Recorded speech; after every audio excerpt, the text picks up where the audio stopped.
በቅርቡ የኢህአዴግ ስራ አስፈጻሚ ኮሚቴ በኢትዮጵያና ኤርትራ መካከል ያለውን የድንበር ውዝግብ እንዲፈታ የአልጀርስ ስምምነት እንዲሁም የድንበር ኮሚሽን ውሳኔ እንደሚቀበልና ከኤርትራ መንግስትና ህዝብ ወንድማዊ ግንኙነት እንዲፈጠር ጥሪ ማቅረቡ ይታወሳል።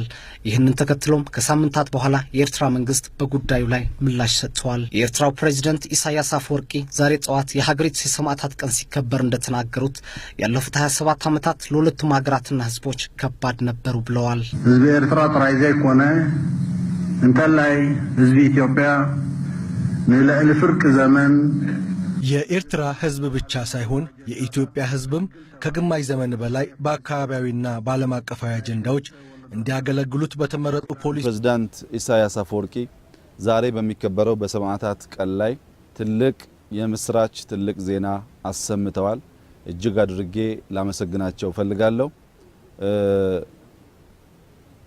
ለሳቸው መስማት እንዲችሉም ጥቂት ነገር በቋንቋቸው መናገር ፈልጋለሁ። ሐውና ፕሬዝዳንት ኢሳያስ አፈወርቂ ለማንቲ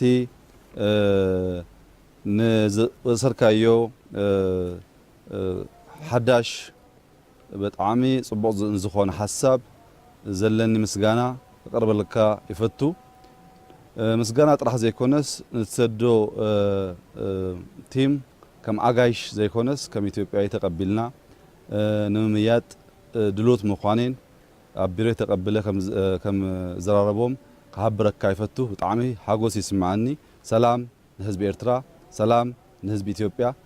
ካብ ዝኾነ ግዜ ብፍላይ ሕጂ ሰላም ከም አደላይ ከም ዝኾነ ይዓምን። ነዚ ዝከበርካዮ መልሲ ድማ ብጣዕሚ ብሓጎስ ከም ንወስድ بحوار كم نسرح عبرك